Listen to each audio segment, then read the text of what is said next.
Video is going over assignment 13.3, which has a few problems from Stats in Your World, our textbook. We've been working on the ideas of permutations and the idea of probability, and we use the two ideas together to answer some of these questions. So question 2 has to do with a family with two children. In the order of birth, they may be boy and a boy then a girl then a boy, or a girl and a boy. So we're representing these outcomes as the sample space. Part A asks, what are we assuming in thinking that these four outcomes are equally likely? Well, let's answer that. What we're assuming is that boys are just as likely as girls. If that were not true, if boys were slightly more likely than girls, then it would be more likely to see a combination of two boys than it would be to see a combination of two girls. So we are assuming that boys are just as likely as girls, almost as if each one is a coin flip, where heads is just as likely as tails. What's the probability that a two-child family has two girls? In looking through your homework, I saw that most people were able to figure that out, but I didn't see a lot of notation. So the notation would be P parentheses, which means probability that the family has two girls. So there's only one of those out of all four, so we represent the probability as 1 out of 4. C, what is the probability that there is at least one girl? So probability of at least one girl. Well, we would have to include all of these possibilities. So at least one could be thought of as one or more. So there are 3 of those possibilities out of the 4 things that could happen. What's the probability that both children are the same? Well, that would be boy and boy or girl and girl. So probability of B and B or G and G, we can see that's 2 out of 4, or just 1/2. So that's the answer to problem 2. Let's move on to problem 3. Think about families with 3 children. Create a sample space of equally likely outcomes. Then we're going to ask for some probability. So let's go ahead and do that. And I'll ask you to remember what we did with coin flips, heads and tails. This is very similar. So when we imagined flipping a coin 3 times, we said, okay, here are the possibilities for the first flip. For each of those, there are 2 possibilities. For each of those combinations of the first 2 flips, there are 2 more possibilities. So we should be seeing a 2, 4, 8 situation, right? With each flip, we have an option of heads or tails. So I'm just reminding you of an example that we've seen many times, and we're going to apply it here. So A, create a sample space of equally likely outcomes. And now we're imagining that boy and girl are the equally likely outcomes, which are just a lot like heads and tails. So with each child, it's like a coin flip, boy or girl. For each of those first children, for each of those possibilities for the first child, there are 2 possibilities for the next one. And then 2 possibilities for each of those.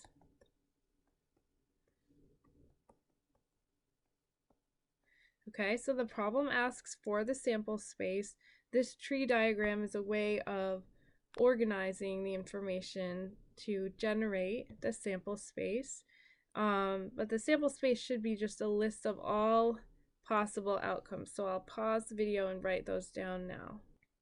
So here is the sample space of equally likely outcomes, and this includes all things that are possible for the family with 3 children. Okay, so that's the sample space, and doing the work early on makes it much easier to answer the later questions. So don't try to cut corners in this first part, because the two subsequent problems will be easier if you've done the work to set it up. Question B, what is the probability that a 3-child family has at least one girl? So we did this before for the family of 2 children, but now we have to include all of those that have 1, 2, or 3 girls, right? So I could go through and count every arrangement that has 1 or more girls, or I could just notice and do this a fast way that there's only one possibility that doesn't have any girls. So the idea of at least one, we can think of that as the opposite of none. So there's one arrangement that has no girls. So if we subtract that from the whole, we should be left with the probability of at least one girl. So that's a good side note to keep in mind for later. And the probability of at least one is 1 minus the probability of none. We'll see that over and over and over again. So I'm seeing that there are 7 out of 8 total arrangements where there's 1 or more girl.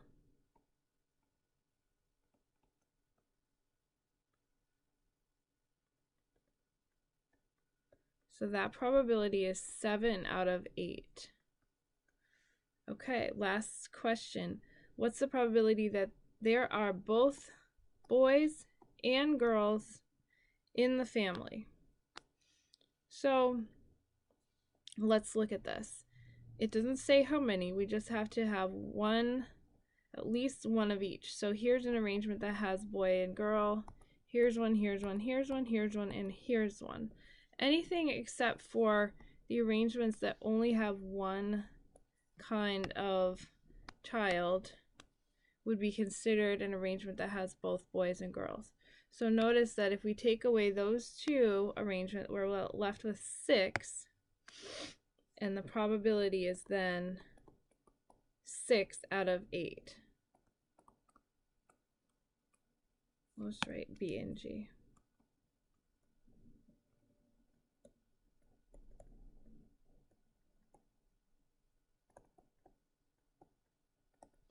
Six arrangements out of 8 possibilities.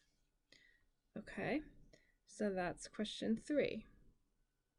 Question 4, we would consider a review question because we've already been quizzed on it, but it's worth talking about. So we're asked to figure out how many different possibilities there are for each of these arrangements. So A, an access code for an ATM is 4 digits. Here's an example. We've seen problems like this before. 4 digits means we have 4 spaces to fill. A single digit could be any number between 0 and 9. So 0 to 9, that includes 10 possible numbers. So I'd say 10 possibilities for the first number for each of those. There are 10 possibilities for the second number. For each of those combinations, there are 10 possibilities for the third number, and for each of those combinations there are 10 possibilities for the fourth number. So we could also do this shorthand and just say it's 10 to the 4th, right? There are 4 spaces to fill. For each one there are 10 possibilities. So 10 to the 4th is just going to be 10,000. And that's our answer.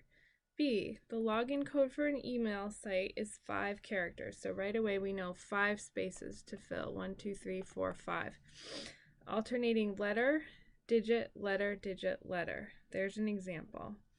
A7R3W. Okay, let's set up our spaces 1, 2, 3, 4, 5 and think about what we're going to include in each space. So the first space is going to be a letter. We know there are 26 letters in the alphabet. We didn't see anything about not being able to repeat letters or digits. So each time we have a letter, we're going to say we have 26 possibilities. We haven't restricted ourselves. Then we have a digit. We saw before we could have 10 possible digits, 0 through 9. And then we have another letter, so 26 possibilities again, because we're allowing repeats and there are 26 letters in the alphabet. And then we have 10 possible digits. And then finally, again, 26 possible letters. And that will give us all the arrangements. So the answer we get is 757,600 possible codes we could make from those items. Finally, not finally, but next, the email login code can alternate letters and digits with either a letter or a digit first. And here are the examples. Okay, so we should recall that OR means add. Okay, so anytime we say OR, we're saying now we're going to consider all of these other possibilities as well. So let's just figure this one out.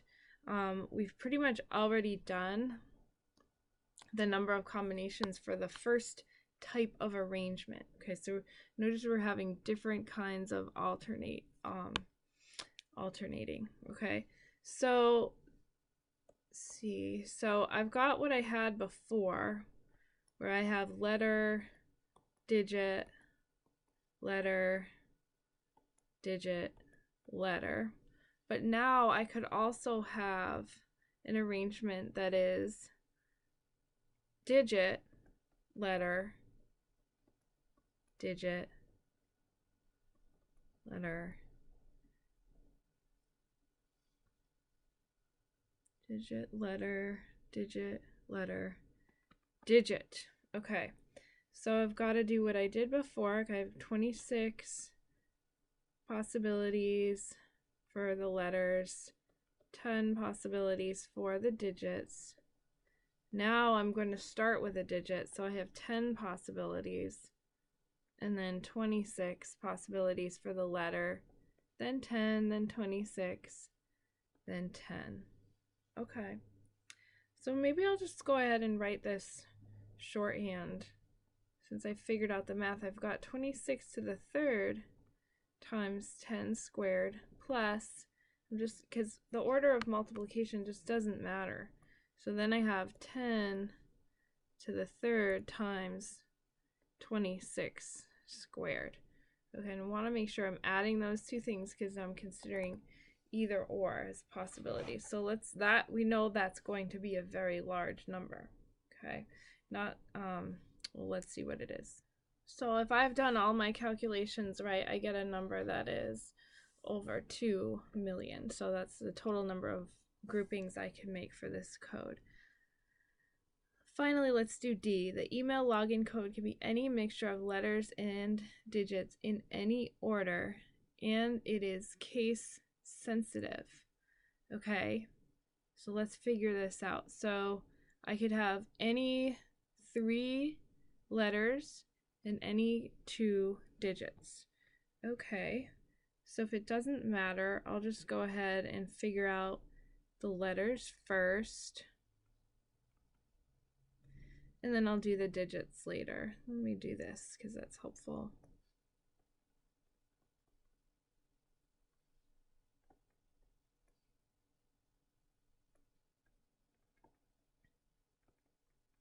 But this one we have to stop and think about because it is case sensitive. So if I consider all the lowercase numbers and all the uppercase numbers, I have 26 lowercase and 26 uppercase. So I have a total of 52 possibilities now for each of the letters. So I've got to do this, 52, both upper and lowercase letters, and then I still have 10 digits. So I'll work that out. Now I get a number that's over 14 million, and it's good to stop and think about, why did we get such a big number? We doubled the number of letters that we could have. So for each of the first 52 possible letters, we have 52 possible next letters we could combine it with. And then for each of those combinations of 52 letters and 52 letters, I have another 52 possible letters I could add on to that. So the bigger these numbers here in the arrangement, in the multiplication, the bigger the number overall, the more possibilities we have when we have more possibilities to fill each space. Okay, so we're being very thorough here. Why don't we just do the last two? these are a little quicker. 5, you just downloaded 5 new albums to your iPod. This is an old question, it should be an iPhone, and you're eager to listen to them. How many different orders can you play them in? So we're talking about playing all 5 of your albums. Those are the distinct items that we're considering. So I have 5 spaces to fill. And now I'm talking about the order in which I'm playing these, and I'm assuming that I'm not going to play an album more than once in the arrangement. That's kind of implied by the question. So for the first album that I hear, I have 5 possible choices. Once I've already played that one, let's say it's no longer a possible choice, so I have 4 remaining. And then 3, then 2, then 1. So we know that this is called a permutation. This is a permutation where all 5 items are used in the arrangement. So we don't need a calculator for this one. We'll do it in our heads. Okay, so for the first 5 possible choices, we have 4 possible next choices. So that gives me 20 possible combinations for the first 2. And then for each of those 20 arrangements, I have 3 remaining albums. So that's going to give me a total of 60 different arrangements I can make for the first 3 albums. And then for each of those 60 arrangements, I have 2 albums I could choose. So I get 120. And then for each of those, I only have 1 possible choice for the 1 remaining album. So my total result is 120. Okay, next. We take our iPod to the beach and we select a playlist of your 8 favorite albums to be played in random order. You'll be there long enough to hear 5 of them. How many different orders of albums could you listen to? So we have 8 possibilities and we're choosing 5 of them, and we're seeing how many ways we could arrange those 5 things when we're choosing from 8 things. So we should be starting to think about this, starting to really get used to this notation here. This is number of permutations. Okay, it's similar to the problem above, but in the problem above we only had 5 things to choose from and we were using all 5 of them in the arrangements. Now we have 8 to choose from and we're only using 5 of them. Okay, so I don't like to just use formulas, I like to think it through. So we've got 5 spaces to fill, and let's consider the number of things for each space. So 8 albums are possible choices for the first one. Now we should be getting used to this. 7 choices remaining once the first one's been selected. 6, then 5, then 4. So we stop there because now we have filled all of the spaces. So much more possibilities now when we have 8 albums to choose from. 6,720. Okay, so those are the solutions to the problems in assignment 13.3. You're going to want to make sure that you've corrected all of your work so they're ready to move forward. We need to be really solid with permutations so we can understand an extension into something new called combination.